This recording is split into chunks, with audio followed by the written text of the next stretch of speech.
Hi friends, welcome to the channel. ఈ వీడియోలో మనం చూడబోతున్నాం నెట్ఫ్లిక్స్లో వచ్చిన జియామ్ అని చెప్పి ఒక థాయిలాండ్ మూవీ రివ్యూ. అండ్ ఈ మూవీ మొత్తం చూసిన తర్వాత నా ఒపీనియన్ చెప్పాలి, నాకైతే యావరేజ్ అని చెప్పి నాకైతే అనిపించింది. సో ఒక యావరేజ్ జాంబీ థ్రిల్లర్ మూవీ.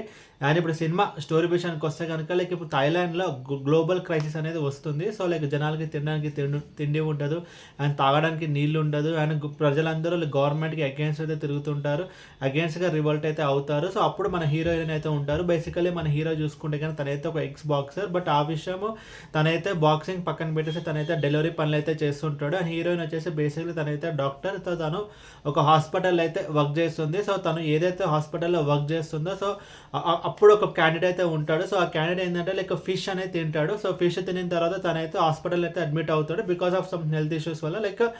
రక్తం కక్కుంటాడు. సో ఇమీడియట్గా హాస్పిటల్ అయితే జాయిన్ చేస్తారు. సో తను జాంబీకి అయితే మారుతాడు. సో తను జాంబీగా మారిపోయిన తర్వాత హాస్పిటల్ ఉన్న వాళ్ళందరినీ అయితే జాంబీగా అయితే అందరూ మారిపోతారు అన్నమాట, జాంబీగా. సో ఆ తర్వాత ఏం జరిగింది అండ్ గవర్నమెంట్ ఎలాంటి ఒక యాక్షన్ తీసుకుంది. సో అప్పుడు మన హీరోయిన్, సో ఆ విషయం ఆ హాస్పిటల్లో ఇలా ఎమర్జెన్సీ డిక్లేర్ చేశారని చెప్పి మన హీరోకి అయితే తెలుస్తుంది. అండ్ హీరో కూడా హీరోయిన్ని కాపాడడానికి ఆ హాస్పిటల్కి అయితే వస్తారని, ఆ తర్వాత ఏం జరిగింది అనేది మిగతా స్టోరీ.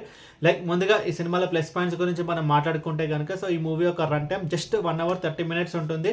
ఒక క్విక్ వాచ్గా మన ఈ మూవీని అయితే కంప్లీట్ చేయగలుగుతాం. అండ్ ఇంకొక ప్లస్ పాయింట్ ఈ మూవీలో మనం చూసుకుంటే కనుక, సో ఏమైతే ఆ జాంబీ సీన్స్ ఉన్నాయో అవన్నీ మనకైతే కొంచెం వర్కౌట్ అయితే అయ్యాయి. సో వాళ్ళ గెటప్స్ కానీ, అండ్ ఎస్పెషల్ ఆ జాంబీస్ వాళ్ళు సౌండ్ చేస్తారు కదా, సో ఆ సౌండ్ కూడా అయితే ఈ మూవీలో అయితే బాగుంది. మూవీలో కొన్ని సీన్స్ అయితే బాగుంటాయి. సో హీరోయిన్ మధ్యలో సెకండ్ హాఫ్లో వచ్చే సో ఆ ఎమోషనల్ సీన్స్ అయితే బాగుంటాయి. అలా ఒక చిన్నపిల్లాడు అయితే ఉంటాడు. అండ్ చిన్నపిల్లాడు అండ్ వాళ్ళ మదర్ దగ్గర మధ్యలో ఒక ఎమోషనల్ సీన్ అయితే ఉంటుంది. సో ఆ మదర్ వచ్చేసి కొంచెం సేపట్లో జాంబీకి అయితే మారుతుంది అనే విషయం తనకైతే తెలుస్తుంది. సో అప్పుడు ఆ అబ్బాయి బాధ్యతను అయితే హీరోకి అయితే అప్పగిస్తుంది. సో ఆ సీన్ కొంచెం ఎమోషనల్గా అయితే ఉంటుంది.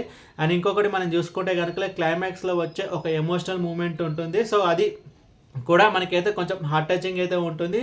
అండ్ టెక్నికల్ డిపార్ట్మెంట్స్ విషయానికి వస్తే బ్యాక్గ్రౌండ్ స్కోర్ బాగుంది, అండ్ సినిమాటోగ్రఫీ బాగుంది. మూవీ అంతా కొంచెం బ్లాక్ థీమ్లో అయితే వెళ్తుంది. సో అది కూడా మనకైతే ఓకే అనిపిస్తుంది. అండ్ ఇప్పుడు సినిమాలో నెగిటివ్స్ గురించి మనం మాట్లాడుకుంటే కనుక, సో ఈ మూవీలో స్టోరీ ఏదైతే ఉందో నాకైతే కొంచెం ఈ మూవీ డైరెక్టర్ ఒక టైటానిక్ సినిమాతో ఇన్స్పైర్ అయినట్టు నాకైతే అనిపించింది. సో టైటానిక్లో ఒక షిప్ ఉంటుంది, ఇక్కడ ఒక హాస్పిటల్ అయితే ఉంటుంది. సో అందులో షిప్ మునిగిపోతుంది. సో ఇందులో జాంబీస్ అయితే వస్తాయి. అండ్ క్లైమాక్స్ కూడా మనకి అంతే అనమాట. సో టైటానిక్ సినిమా క్లైమాక్స్ మనకు తెలుసు. సో హీరోయిన్ని కాపాడి హీరో అయితే చనిపోతాడు. ఈ మూవీలో ఆల్మోస్ట్ కూడా అంతే. సో నేను చెప్తే స్పాయిలర్ అయితే అయిపోతుంది. సో బట్ కొంచెం డిఫరెన్స్ ఉండాలి కదా అని చెప్పి, సో ఈ క్లైమాక్స్ అయితే ఆల్మోస్ట్ సిమిలర్, బట్ కొంచెం ఈ మూవీ క్లైమాక్స్ని అయితే మార్చడం అయితే జరిగింది. సో అది ఈ మూవీకి ఒక మేజర్ మైనస్ పాయింట్, బికాస్ మొత్తం మనకైతే టైటానిక్ సినిమా అనేది గుర్తొస్తుంది. అండ్ ఇంకొకటి ఏంటంటే కనుక, సో సెకండ్ హాఫ్ మూవీలో మొత్తం ఒకటే అజెండా. సో హీరో మొత్తం హాస్పిటల్ అయితే ఉంటాడు, అండ్ హీరోయిన్ని కాపాడడానికి అయితే ట్రై చేస్తాడు. మొత్తం ఇదే అజెండాగా ఉంటుంది. మనకి కొంచెం సీన్సే మనకి రిపీట్ అయినట్టు మనకైతే అనిపిస్తుంది. అండ్ ఓవరాల్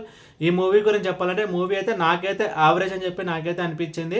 అండ్ ఈ మూవీని మీరు చూడాలనుకుంటే కనుక నెట్ఫ్లిక్స్లో హిందీ వర్షన్ ఉంది, తమిళ వర్షన్ ఉంది, బట్ తెలుగు డబ్డ్ వర్షన్ అయితే లేదు. సో ఎవరైనా చూడాలనుకుంటే కనుక ఇంగ్లీష్ సబ్ టైటిల్స్ అయితే చూడాలి. అండ్ ఈ మూవీ ఫ్యామిలీ వాచబుల్ అంటే నా సజెషన్ అయితే వద్దు, బికాస్ అడల్ట్ సీన్స్ అంటూ ఏమైతే లేవు. కానీ బట్ ఆ జోంబీ సీన్స్ ఏవైతే ఉంటాయో, సో వాళ్ళందరూ బ్లడ్ పూసుకోవడము, వాళ్ళందరూ పళ్ళన్నీ బయటికి రావడము, వాళ్ళ లుక్స్ కానీ అవన్నీ కొంచెం భయంకరంగా అయితే అనిపిస్తుంది. సో ఇది కొంచెం 18+ మూవీ, బికాస్ అడల్ట్ సీన్స్ అంటే ఏముండవు, బట్ ఆ విజువల్గా మనకి కొంచెం డిస్టర్బ్ అయితే చేస్తుంది. అండ్ ఈ మూవీకి నేను ఇస్తున్న రేటింగ్ 2/5. అండ్ ఈ వీడియో మీకు నచ్చితే కనుక లైక్ కొట్టి షేర్ చేసి మీ ఫ్రెండ్స్ అందరూ సబ్స్క్రైబ్ చేయించండి. అండ్ మీకు ఇంకేమైనా వేరే సినిమా రివ్యూస్ కింద కమెంట్ బాక్స్లో కామెంట్ చేయండి. Thank you.